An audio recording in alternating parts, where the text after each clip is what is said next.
안녕하세요. 빛의 교회와 함께하는 성경 공부에 오신 빛의 성도님들, 오늘도 잘 오셨습니다. 이번 주는 여름으로 가는 텍사스 길목에 마지막으로 우리에게 주어진 시원하고 선선한 날씨가 아닐까 싶은 생각이 드는데요. 여름이 오기 전 마지막 봄 기운을 즐기시고 감사하시고 만끽하시는 오늘 하루가 되시기를 바랍니다. 우리 같이 기도하고 말씀 공부 시작하겠습니다. 하나님 아버지, 이렇게 시원하고 선선한 날씨 속에 하나님의 시원한 말씀으로 다가와 주셔서 속상하고 갈등하고 힘들어하고 외로워하고 우울해하고 어려운 우리의 타는 마음, 오늘 함께 말씀 공부하는 성도 중에 그런 분들이 계시다면 주님께서 만져주시고 위로하여 주셔서 오늘도 주님과 함께 든든히 일어나 우리에게 주어진 또 다른 복되고 귀한 하루라는 생명의 시간 잘 살아갈 수 있게 도와주십시오. 예수님의 이름으로 기도합니다. 아멘. 오늘은 고린도후서 7장 5절에서 7절까지 말씀 우리 함께 공부할 텐데요. 5절 말씀부터 함께 읽어보도록 하겠습니다. 시작. 우리가 마케도니아에 이르렀을 때에도 우리의 육체는 조금도 쉬지 못하였습니다. 우리는 여러 가지로 환난을 겪었습니다. 밖으로는 싸움이 있었고 안으로는 두려움이 있었습니다. 아멘. 고린도 교회는 분명 바울이 복음을 전하고 처음으로 세운 교회 중에 조금 미안한 얘기지만 가장 골치 아픈 교회, 가장 말 안 듣는 교회, 가장 바울을 힘들게 하는 교회였습니다. 그 중에서도 바울의 마음을 가장 아프고 힘들고 더 나아가 두렵게 하는 것이 있었으니 이것은 단순히 이 교회가 바울을 좋아하냐 싫어하냐, 바울을 목회자로 인정하냐 그렇지 않냐 이 문제가 아니었어요. 바울이 가장 바울이 가장 두려워했던 것은 무엇이냐?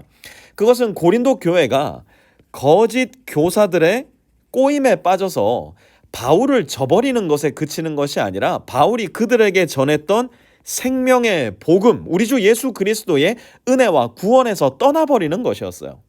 어디를 가든지 바울을 따라다니는 것이 무엇이었냐면 여기 환난이었어요. 싸움이었습니다. 고통이고 핍박이었습니다. 어떤 분들은 그런 이야기를 하더라고요. 환난도 자꾸 당하니까 익숙해진대요. 글쎄요, 전 잘 모르겠어요. 제 개인적으로는 목회를 하다 겪게 되는 고통과 환난은요, 아침마다 새로운 것 같아요. 비슷한데 익숙해지지 않아요. 전에 분명 얻어맞아 봤던 곳인데 맞으면 또 아프고 또 아프더라고요. 저는 바울도 마찬가지였으리라 생각합니다. 그런데 거기에 더해서 마음과 영혼의 두려움까지 바울을 괴롭게 한 겁니다. 지난번에도 제가 한번 말씀드렸지만 저는 바울이 거의 틀림없이 대단히 우울한 기질을 가진 사람이거나 더 심하게는 오늘날의 의학적인 용어로 말하자면 우울증 환자에 가까운 사람이었다 생각하는데요. 그 이유가 바로 여기에 있어요. 바울이 이 정도로 자기 자신의 두려움을 표현할 정도였다면 아마 말로 기록되지 않은 그의 심정은 더 이루 말할 수 없었으리라 생각합니다. 그런데 여러분도 그런 때 있지 않으세요? 살다 보니까 무엇보다 중요하게는 이 예수님을 따라 살아가는 신앙의 여정을 걷다 보니까 내 마음대로 잘 안 되잖아요. 아니, 사실 내 마음대로 살아서는 안 되잖아요. 그래서 굳이 당하지 않아도 되는 어려움을 당하게 될 때, 굳이 겪지 않아도 되는 따돌림을 세상 가운데 당하게 될 때, 굳이 당하지 않아도 되는 우겨쌈을 당할 때 두려움 찾아온 적 없으신가요? 우울함과 절망, 이곳에 빠져본 적 없으신가요? 그 누구에게도 말하지 못할 고통, 우울, 아픔, 눈물과 상처의 시기 지나오신 적은 없으신가요? 아마 오늘 이 비탐성을 함께 공부하는 어떤 성도님들 중에는 목사님 제가 바로 지금 그 상황에 있어요. 오늘 제 마음이 딱 그 마음이에요 하시는 분들도 계실지 모르겠어요. 그래서 우리에게 필요한 게 6절입니다. 6절 한번 보도록 할게요. 6절에 보니까 그러나 뭐라고 합니까? 그러나 뭐가 그러나요?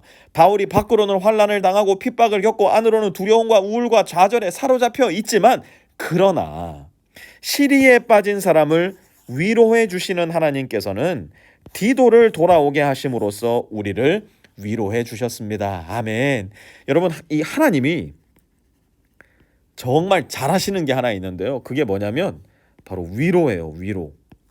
저는 언제부턴가 하나님을 조금 불경스러울 수 있겠지만 개구쟁이 하나님이라 부르고 싶다 생각하기 시작했어요. 하나님은 꼭 개구쟁이 같으세요. 그냥 이렇게 일반적으로 평범하게 좀 예측 가능하게 내가 기도하면 탁 나타나셔서 위로도 좀 해주시고 필요도 좀 주시고 도움도 주시고 그랬으면 좋겠는데 하나님은 자꾸 어디 숨어 계시다가 마치 개구쟁이처럼 까꿍 피카부 하고 나타나셔서 깜짝 놀래키세요.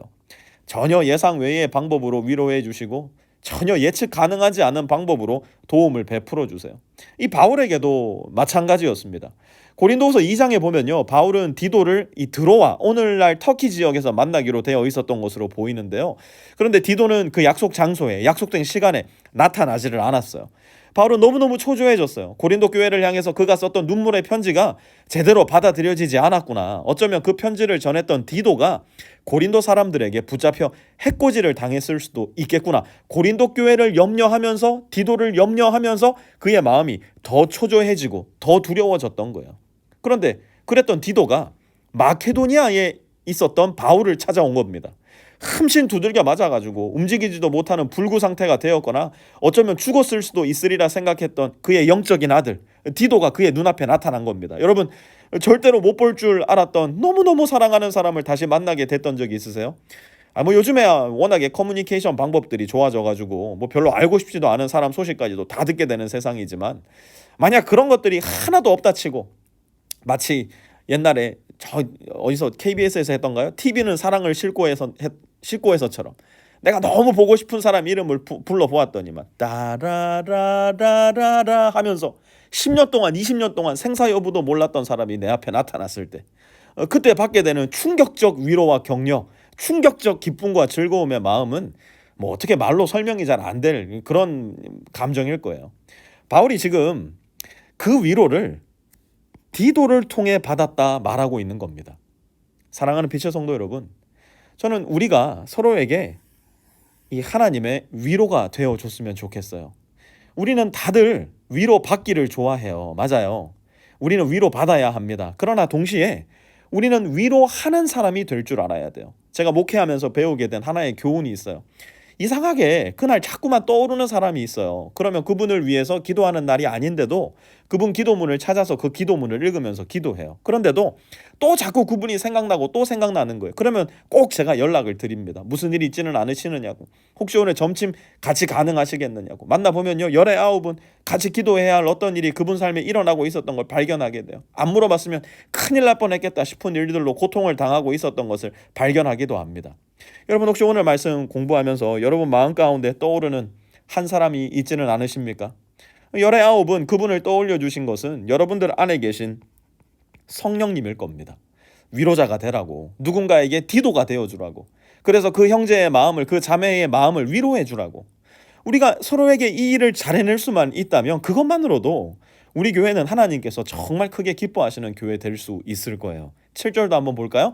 그가 돌아온 것으로만이 아니라 그가 여러분에게 받은 위로로 우리는 위로를 받았습니다. 여러분이 나를 그리워하고 내게 잘못한 일을 뉘우치고 또 나를 열렬히 변호한다는 소식을 그가 전해줄 때에 나는 더욱더 기뻐하였습니다. 아멘. 여러분 잘 보세요.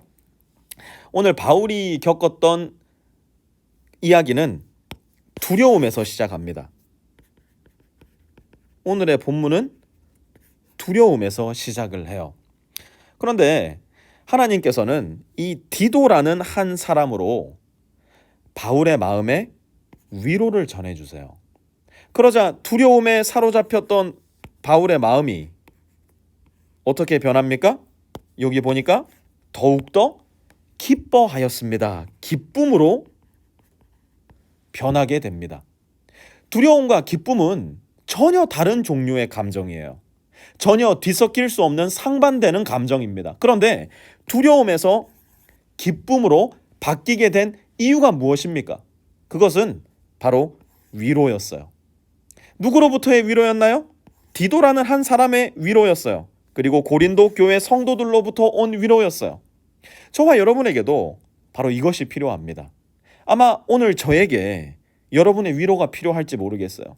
아마 우리는 평생의 신앙 여정을 함께 해나가면서 서로의 위로가 필요할 겁니다. 누군가가 떠오른다면 망설이지 마세요. 아니겠지 생각하지도 마세요. 귀찮게 여기지도 마세요. 전화기를 드세요. 문자를 보내세요. 여러분이 적은 기도문을 보내주세요. 밥을 같이 사드세요. 이야기를 들어주시고 커피를 나누어 주세요. 그렇게 서로에게 하나님이 보내신 소중하고 아름다운 위로의 선물이 되어서 나도 모르는 사이에 누군가의 두려움을 기쁨으로 바꾸어 줄 수 있는 성도들, 그래서 그 성도 한 사람 한 사람이 모여서 우리 주 예수 그리스도의 교회가 될 수 있는, 두려움을 기쁨으로 바꾸는 교회, 두려움을 기쁨으로 바꾸는 위로자 된 우리 모든 빛의 성도님들 되실 수 있기를 우리 주 예수 그리스도의 이름으로 축원합니다. 하나님 아버지, 우리에게 서로를 보내어 주셔서 두려움을 기쁨으로 바꾸게 하시니 감사를 드립니다. 이 세상을 살아가는 동안 누군가에게 위로자의 역할을 잘 감당하게 하셔서 이 세상의 아픔과 고통을, 두려움과 절망을 기쁨과 감사와